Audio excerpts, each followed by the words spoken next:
I am now joined by Andrew Yang, a Democratic candidate for president. Thank you, Iowa. It's fantastic to be here. People think we're crazy. I will say that. Hello, Detroit. The main problem we're trying to solve is how do you get a no-name young Asian man with no political experience, with no money, how do you get that person elected president of the United States? Oh, shit. Sorry. All right, we're winging it. A man named Andrew Yang is speaking. He wants to give every American adult $1,000. He's running for president. I'm running for president. Oh, running for president? How you doing, sir? Yeah.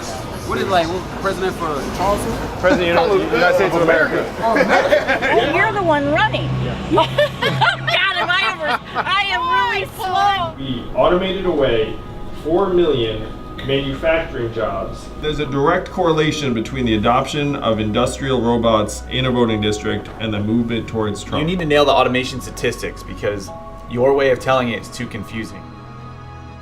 Are we so far gone and backwards that we cannot even acknowledge the elephant in the room that is tearing our communities apart and our economy apart? Yeah. I was in these rooms and I was like, oh my God, we're fucked. Perfect. Perfect. You get one more fuck and that's it. Yeah, right. I'm not running for president because I fantasized about ever being president. I'm running for president because I'm an American and I'm a parent and I can see the country we will leave to our children, and it is not something that I'm willing to accept. And do you believe you have a solution for the loss of jobs? I do have a solution for the loss of jobs, and it's to pass a freedom dividend where every American adult gets $1,000 a month, free and clear, starting at age 18. There's a mindset of scarcity that has swept the country, and the freedom dividend would reverse that. It's not money for nothing. You're an owner and shareholder of the richest country in the history of the world. This is capitalism where income doesn't start at zero. And when Martin Luther King championed a guaranteed minimum income in the 60s, which is almost exactly like my freedom dividend, he didn't do it for any subset of Americans. He did it for all Americans. Andrew Yang is really the truth teller of this race. And if we're just going around enthusiasm, Andrew Yang has a tremendous center of gravity. Right. He's getting ignored for some weird reason, and there's lots of Democrats who are like, no, we like this guy. That's right, and most people have still never heard of Andrew Yang. When they find out about me, oh my gosh. Andrew Yang raised an impressive $10 million last quarter. Yang's campaign picked up some serious steam. Andrew Yang went from this long shot candidate from New York to this. Andrew Yang!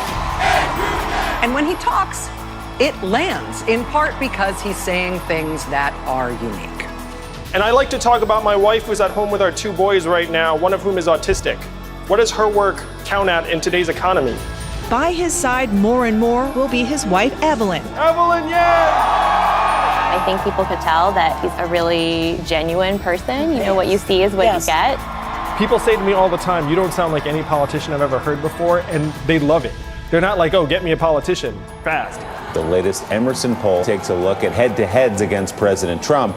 Andrew Yang defeating Trump by 8 points. He's the only candidate with a net favorability amongst Democrats and Republicans. Could Andrew Yang, of all people, be the guy to rally these voters or pull them from President Trump? I'm done underestimating the guy. I'm Yang Gang. He's a big deal. His followers are passionate. Yeah. Candidate Andrew Yang can count on Elon Musk for his vote. Donald Glover has taken his pick for the presidential election. The famed comedian Dave Chappelle is endorsing the Yang presidential campaign. Anita Baker. Michelle Wolf. Ken Jeong. Terry Hatcher. Cameron Kasky. John Leguizamo. We've been growing faster than any other campaign. We're going to grow and peak at the right time just when the voting starts on February 3rd. We're tired of the infighting, the nonsense, the solutions that will not touch our lives. We're gonna let the country know that it's not left, it's not right, it's forward! I love you, and I will see you in the White House in 2020. Thank you!